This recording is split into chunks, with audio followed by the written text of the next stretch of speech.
Welcome back to MK Cypher's Let's Talk About. Today is another very special episode, and my guest here today is someone I've known for years. We go back. This guy's my brother from another mother. Ladies and gentlemen, let me do it by his tag name first to make him sound cooler. Today I am joined by TR11, aka Tom Reynolds. How you doing, bro? I'm good, man. How are you? I am awesome. You know, it's such an honor to have you here. This is a long time coming. I know you've been pestering me about this, and you know, you're here, finally making this happen. I'm excited to do this with you. So let's crack on with the first question. I think the audience would like to know how we know each other so well. So I'm gonna let you explain the story. Okay. So I mean, I remember it first starting from football. Yep. We used to play in the same football team as kids. I think it was year 6.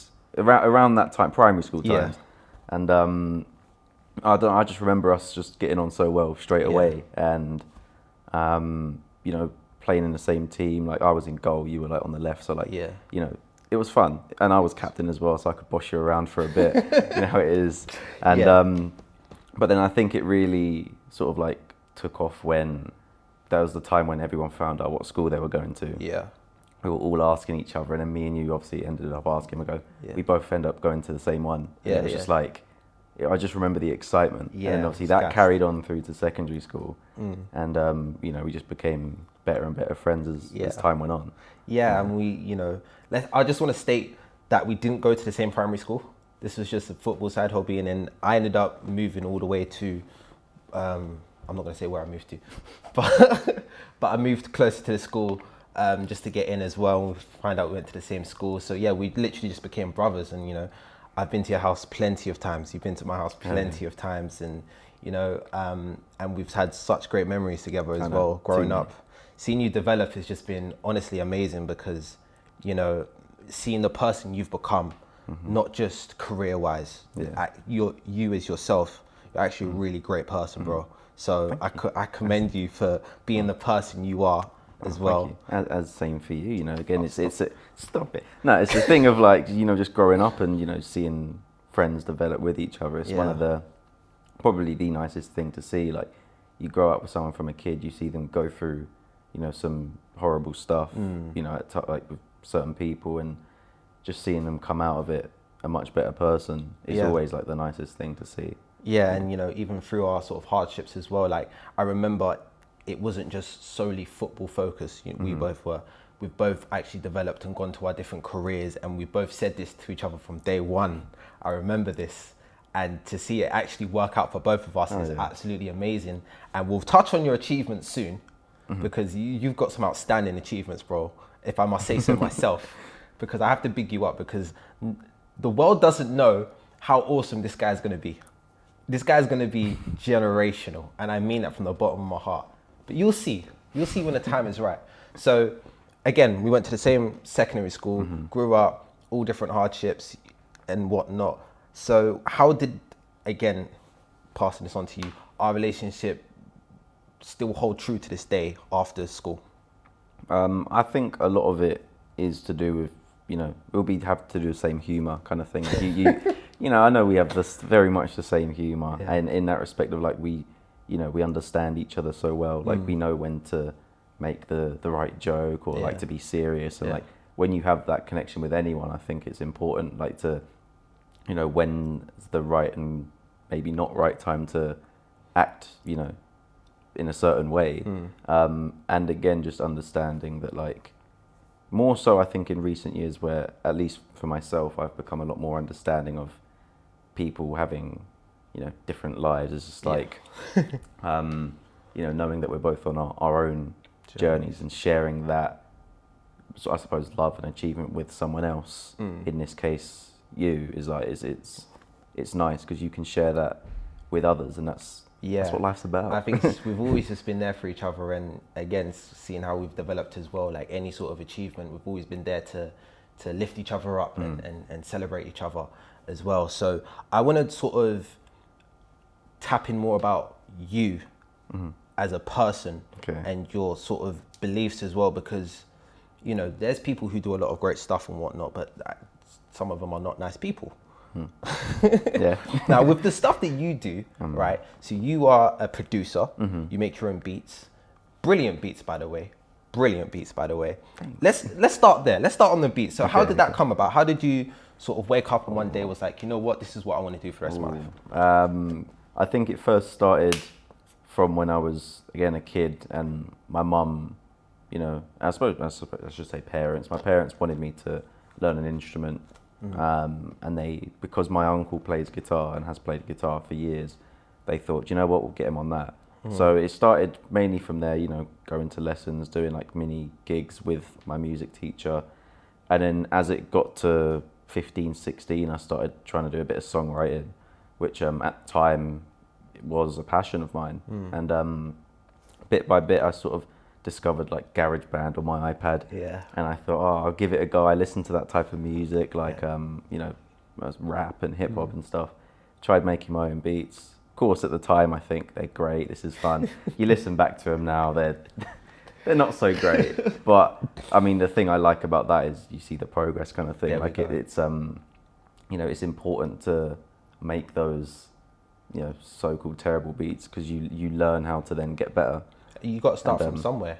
Oh yeah, you got to start from somewhere. It's so important to you know take that first step, and that's kind of what happened. So then I went to university for a songwriting course. Again, I'm still doing a bit of producing on the side, sort of as like a little hobby, not so much I want to pursue it.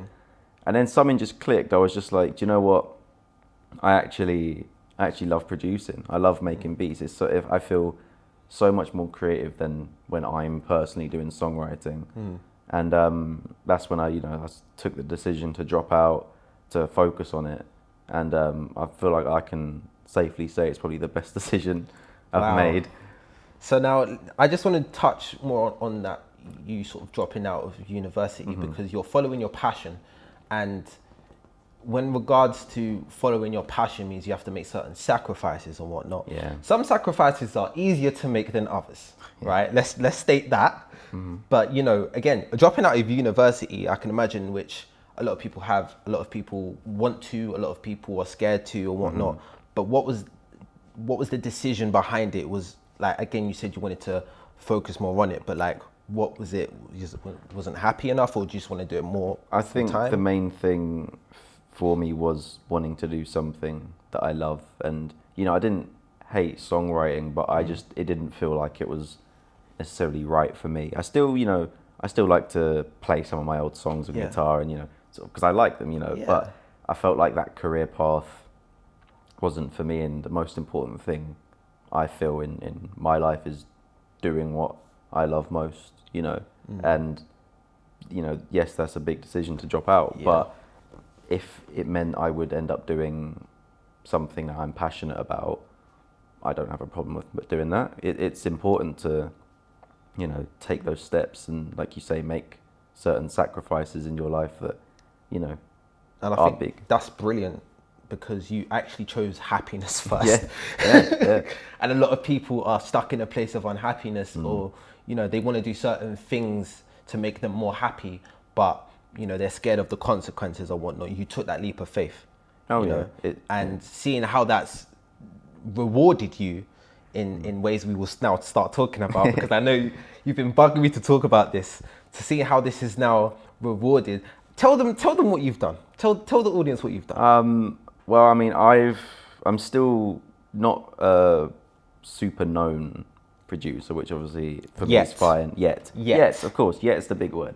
But it's one of those things where, you know, I firstly understand it's a process, and, you know, over time it builds up, and it's, you know, this year especially has started to. You know, I've posted, you know, many videos on TikTok, just for example, you know, just getting my stuff out there. And you know, I had one video a couple months ago that hit like 400K or something, which for me, having posted loads of videos which didn't really get anywhere, to then have a video that goes like way up there is just sort of, that one. it was crazy. You know, I remember posting it and it had like 800 likes in the first hour, and it was a video idea that I was just like, it's just a fun thing to try. And then it just went bang, and it was kind of like a part series, so I could do more and more. And then it just, you know, got loads of more views and put me up loads of followers, and that's where now I've used that opportunity that I've gotten to then create loads more contacts and you know, meet so many more people, you know, meet, you know, a lot of, I wouldn't say famous producers, but ones that have done super well for themselves as well, get songs with loads of people. Like, it's something that, you know, because I got those opportunities, I knew I had to take them. Otherwise, you know, it's that kind of regret of not taking it when you should have. So it's a nice feeling to, you know, have those achievements, which for me are massive. And, you know, sort of motivate me to go and get the even bigger ones, like, you know, the placements with famous rappers and stuff like that. And speaking of big achievements, you've reached one recently, haven't you? Have I? Yes, you tell me. This guy likes to downplay the stuff he does. He just told me before that you've produced a song that's coming out soon. Yeah. Haven't you? I have. See how he just doesn't want to talk about that? tell us about that, Tom. This is a brilliant achievement. Well, for this one song, the reason it's a bigger achievement is because it will, I'm pretty sure, be my first song out that I've produced. Which obviously it will happen for, you know, every producer. They'll end up putting a song out, but this one is, you know, I suppose kind of special because the guy who actually did the song was the first guy that used one of my beats to make a song to. So, and that was back in February. So then he made the song that's coming out, he made it in maybe April, May. So, you know, I built that connection with him over time to where, you know, I became good friends with him. And he's from all the way from Canada as well. So they're always nice people. You get on with them really well. We love Canadians. We love Canadians. And I just got on with him so well. And because it will be my first song out, it feels like that big achievement that, again, will sort of motivate me to go and get more. And it's exciting because, you know, obviously I love the song and I produced it. But again, it's the fact that I know that there'll be people, you know, around the world listening to it. And it's a nice feeling. It's a brilliant feeling, I can imagine. And we're gonna play a snippet of the song now. I like this beat, my guy. Yes, sir. Pull up to the party now with a shawty. She gon' block it down. Told me how she loves my sound. Got it playing while she bust it down. I'm with my friends, we're getting ready right now. And just to show the audience sort of how talented you are, I mean, you've been doing this for years. I mean, I've known you for years, bro. Seeing how you've developed this and whatnot, it's just crazy, you know, from day one, literally, to now you're releasing your own song. It basically is brilliant. And I just want to highlight the achievement of that as well, because again, not everyone can release their own songs. Not everyone has the platforms, the contacts and connections to do so. And I'm going to state your age here. You're only 21. Yet to turn 22. And again, brilliant achievement as well. And to have known you for that long as well, it's just fantastic. So I really want to highlight and big you up in that regard. Thank you. Let's turn the tables to the things that are not so highlighted in regards of producing. So, you know, we all focus on the good sides. Yeah, you've produced a song, brilliant. But what are the downsides to what's the struggles that you've had to endure that you've really had to battle with? Certainly a load of big ones. Like the first one I can think of was, at least I know you'll remember it, the relationship I had in year 11, which for me at the time was obviously very difficult. I was 16, you know, what happened then was, you know, very, very difficult as someone who didn't really understand, you know, as the saying, understand themselves a lot, really didn't, know what they were doing. And but when I look at something like that now, it's again, I'm almost grateful I went through that, because that's how you learn. And I don't hold any So you grow. animosity in myself towards anyone involved there, or even myself for maybe wrongdoings. Like the most important thing for me in a situation like that, and even my most recent relationship, is kind of not being afraid to say you've done something wrong, because that's how you learn. If you don't do something wrong, you don't learn. And but it's important to not dig yourself for that. Just about forgiving yourself, embracing it, and letting go of that feeling of guilt. And I mean, that's just so beautiful, man. That just highlights the wisdom you've achieved. It's just brilliant. The fact that you're able to sort of look at yourself, which a lot of people aren't able to do, unfortunately. But look at yourself, realize nobody's perfect. We are definitely not perfect, and you learn from your mistakes. This is literally life. This is one of life's core lessons. You have to learn from your mistakes, and you've been able to do that at such young ages as well. So again, that's been relationships has been a big part of your sort of struggles in your producing journey. Is there anything more sort of musically based? I'd say having to wait quite a while for a song, especially again when around 17, 18, when I sort of started dabbling into it a bit.